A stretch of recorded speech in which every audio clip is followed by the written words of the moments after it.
مفتی صاحب خبرې د تراو متعلق روانې زمون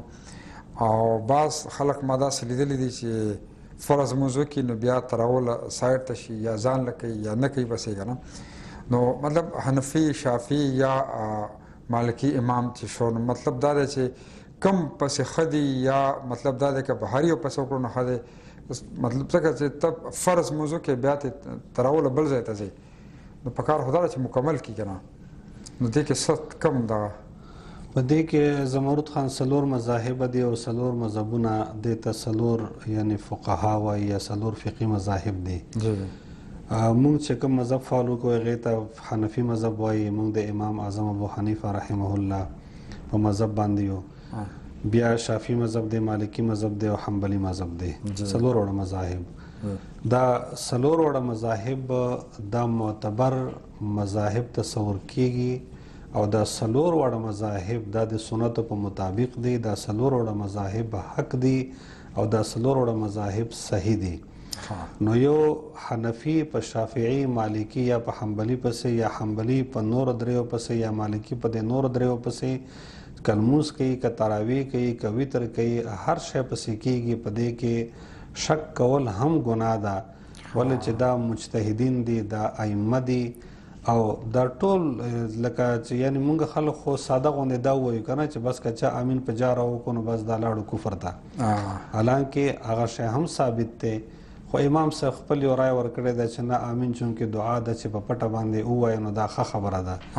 امام صاحب دا نه دی ویلي که چا امین په جهره باندې ووایي نو دا لمونځ مات شو یا مکروه شو یا ښه نه دی یا مه وایي داسې نه دی ویلي بلکې هغه دا وایي چې بھائی امین او دعا ده چې په پټه یې ووایو نو ښه خبره ده نو دا اختلافات دا څیزونه زمونږ خپل دي د دې د مذهب سره د دین سره د لمانځه سره هیڅ تعلق نشته چې هر یو کس چې صرف شرط پکې دا دی چې دا څلور وړه معتبر فقهي مذاهب وي شافعي مالکي حنبلي او حنفي دغه څلور وړه یو بل پسې چې لمونځ کوي یا هر یو امام چې د دې څلور وړه مذاهبو ته مخکې هغه پسې لمونځ هم کوی شي تراویح هم کوی شي وتر هم کوی شي هر څه کوی شي ټیک ښه ډېره مننه مفتي صاحب قدرمنو کتونکو د میله څو وخت شوی دی د بریک چېرته ځای مو ډېر زر راځو تاسو سره بیا میلویږو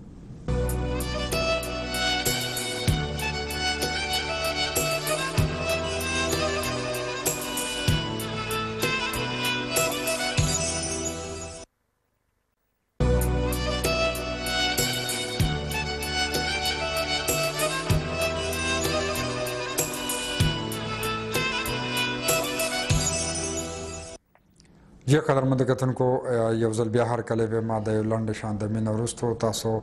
د پېشمنې خصوصي خپرونه ګورئ د خبر ټلویزیون دوبۍ سټوډیو نه مفتي عزیز الرحمن صاحب زموږ سره ناست دی او ستاسو سوالاتو جوابات راکوي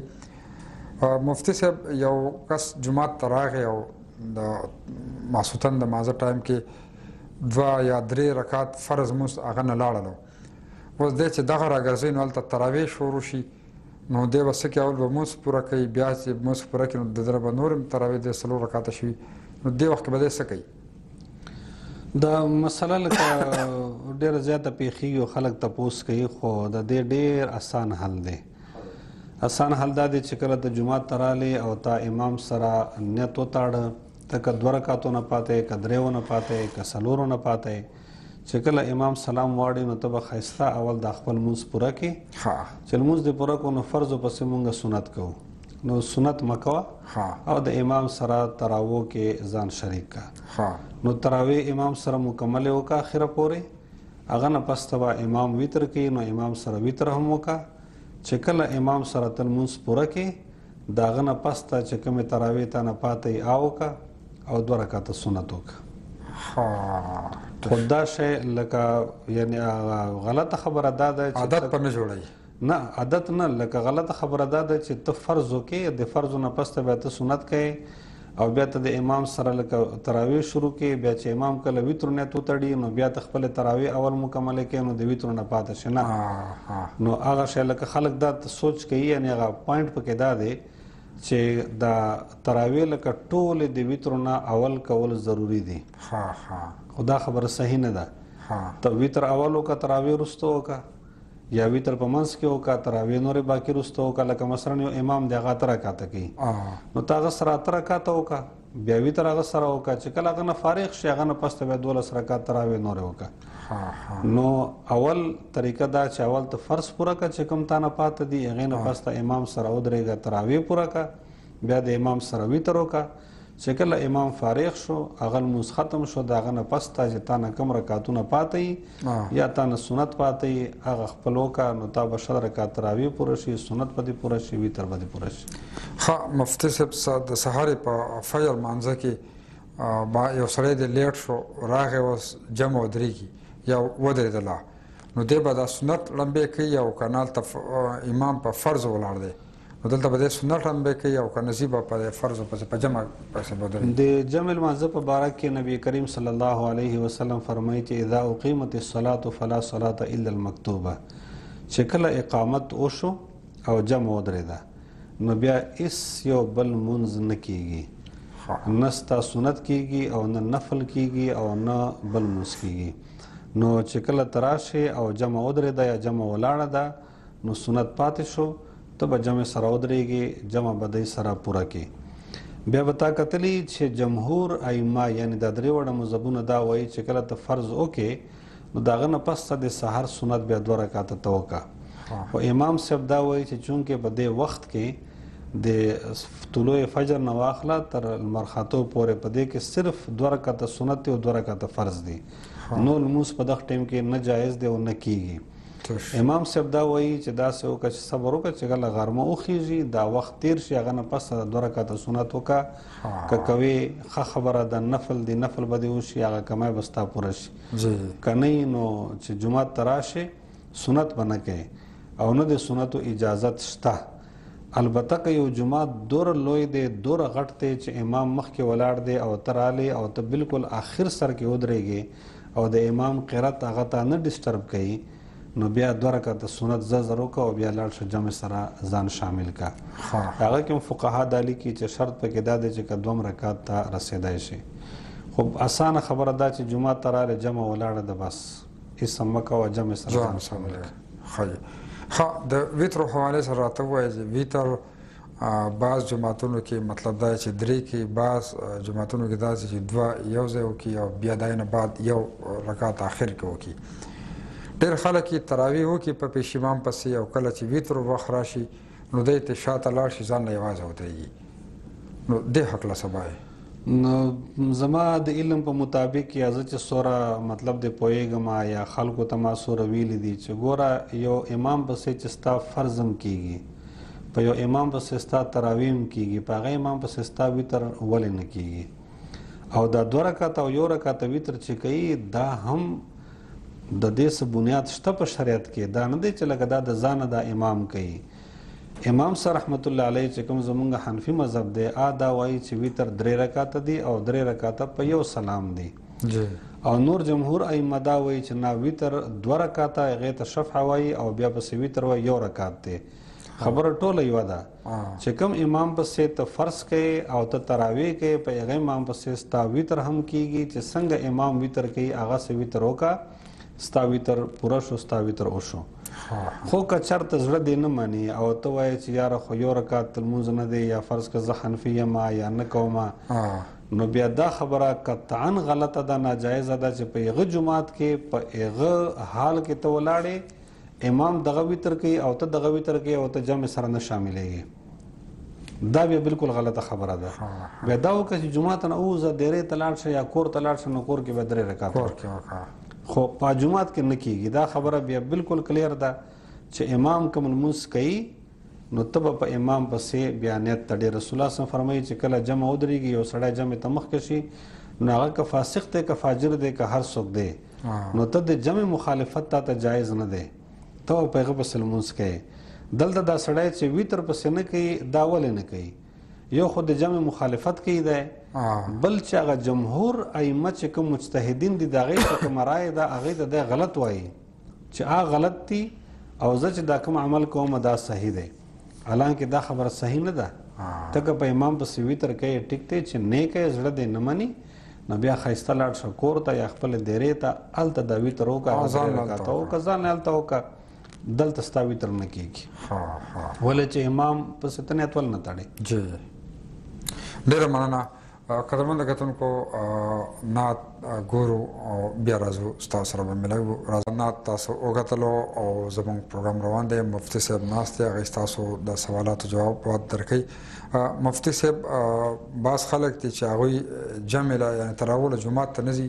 په خپله کمره کې کوي، په کور کې کوي، یا بعض خلک داسې چې هلته پبلک پارک دی په هغې کې چې مونځ کوي نو تراویح هم هلته وکړي، فوټپاتونو باندې کوي. نو تاسو څه وایئ چې جمع له تلل ښه دي او که نه ځان له چې کوي؟ نو زه وایم چې دا سوال خو بالکل انډرسټوډ دی. دا خو ښکاره خبره ده چې د رمضان مبارکه میاشت دی او سړی جومات ته نه ځي او د غټې جمع سره لمونځ نه کوي، نو ظاهره خبره ده چې ثواب کې خو فرق راځي. او دومره خبره دې کې لږ دا وضاحت به زه کول غواړم چې ګوره دوه خبرې دي. یو دا چې په فوټپات یا په کمره کې یا په میدان یا په روډ لمونځ کېږي او که نه، نو دا رسول صلی الله علیه وسلم فرمایي چې زما د امت چې کوم خصوصیات دي یا الله پاک چې زما په امت کومې خاصه مهربانۍ کړي دي، په هغه کې یو مهرباني دا هم ده چې ټوله ځمکه موږ دپاره جومات ده او چې ته کم ځای کې نو په ځمکې ودرېږه نو تا لمونځ کېږي.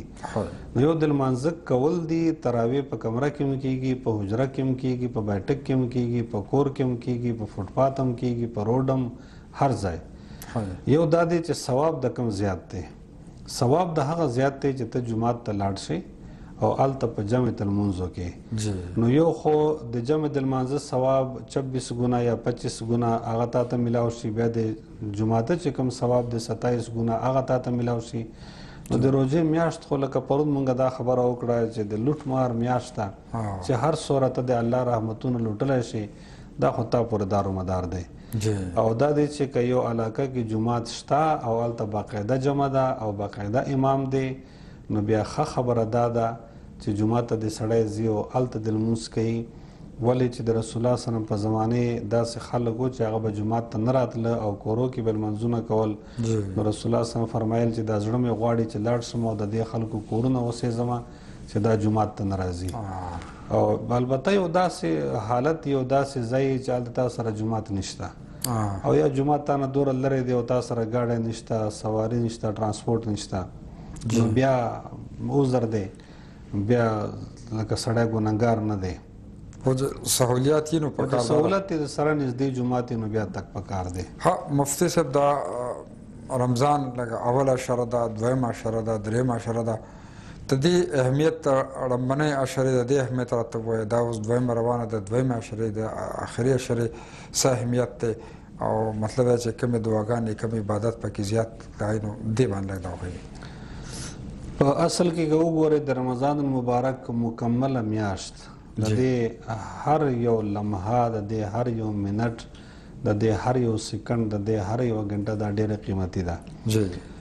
خو موږ به هغه حدیث طرف ته لاړ شو. نبی کریم صلی الله علیه وسلم فرمایي چې د رمضان اوله عشره چې کومه ده هغه رحمت دی، یعنی د الله پاک دوره رحمت د دنیا ته نازل شي چې هر ګنهګار، هر بنده هغه دې کیټګري ته، دې لیول ته ورسي چې د هغه د ګناهونو مغفرت ته وشي او خدای پاک دی معاف کړي. نو چې کله د 10 ورځې سړی روژه وساتي او د دومې عشرې ته شي، نو دومه عشره بیا د مغفرت ته،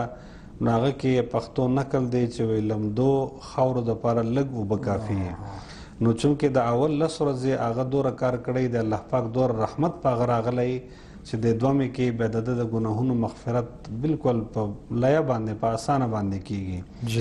او دا درېیمه عشره چې کومه ده هغه چې ډېر ګنهګار خلک وي هغه هم الله پاک معاف کړي، د جهنم نه آزاد کړي. نو د درې وړو عشرو خو د دې مطلب دا نه دی چې لکه اوله عشره نه ده ښه، بیا دا دومه لږ ښه ده او دا درېیمه ډېره ښه ده، نه. یا په د هرې عشرې کې فرق دی یا په ثواب کې کمی دی، نه. د رمضان مبارک مکمله میاشت، شهر رمضان چې کوم ته وایي، د اول شپې نه چې میاشت وکتلی شي در اخر شپې پورې چې د اختر میاشت کله په نظر راشي، دا ټول ثواب کې، په اجر کې، په مغفرت کې، په معافي کې، په عباداتو کې، په هر شي کې برابره ده.